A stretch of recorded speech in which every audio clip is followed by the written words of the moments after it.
In the Middle Ages, Europeans highly regarded the Arabs and turned to them as the principal authority in matters of healing, that is, the medical sciences.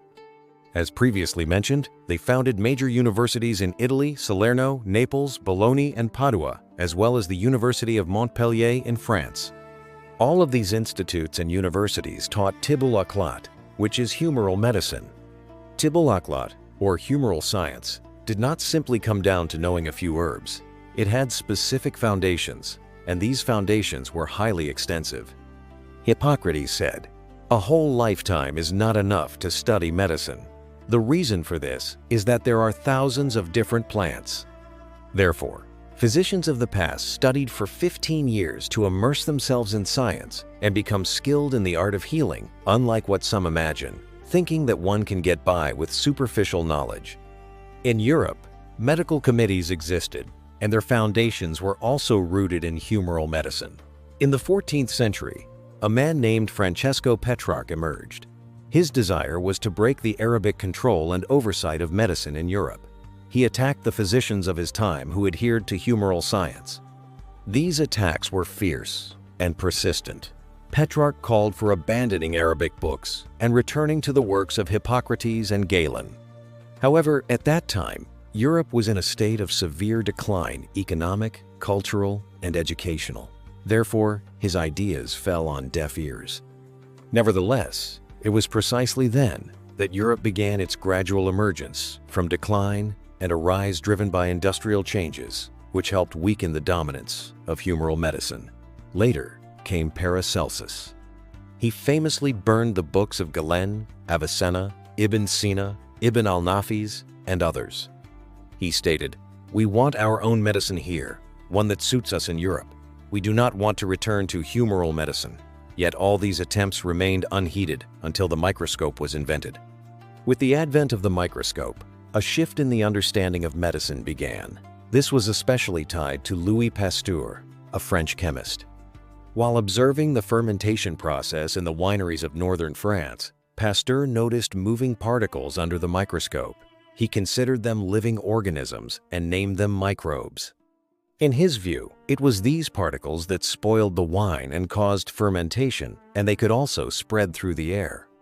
In reality, these were not living entities, but rather a reaction, that is, a chemical mixing of bodily humors. Later, the German physician Robert Koch linked Pasteur's theory to diseases.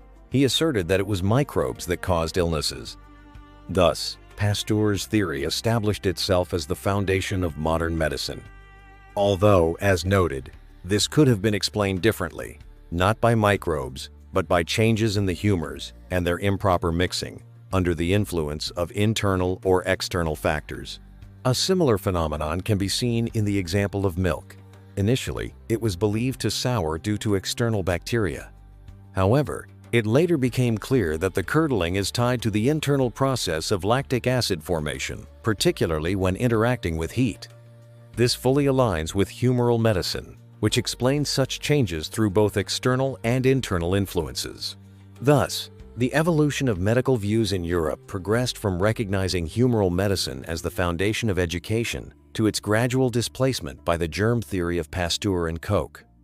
Nevertheless, many observations established in the new science could be explained by the very same concepts of changes and mixing of bodily humors known to the physicians of antiquity. This medicine that we practice its history is neither humiliating nor devoid of achievements, as some try to portray it. In many countries, the opinion has spread that traditional medicine knew only a few herbs and was otherwise ignorant.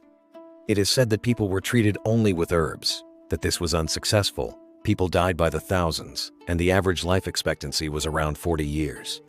All of this is a lie. History testifies to something else, to the great successes and achievements of this science. More than 80 diseases are known to have been completely, rather than imaginatively, cured. Islamic scholars, Muslim rulers, hakims, and sultans were treated precisely with this medicine. They said that it was a fard kifaya, a collective obligation. How could this science be considered a collective obligation if it suffered defeats, was weak, and needed refinement? No, That is not the case. Anyone who posed as a doctor and prescribed medications without experience, if harm arose because of him, was obliged to compensate for it, and this was considered a sin. This is stated in a hadith. There are Sharia rulings and rules that determine what is halal and what is haram.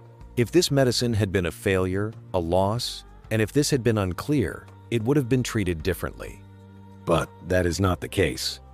In the past, physicians were at a high level. There were surgeons and ophthalmologists who treated eyes and performed surgeries.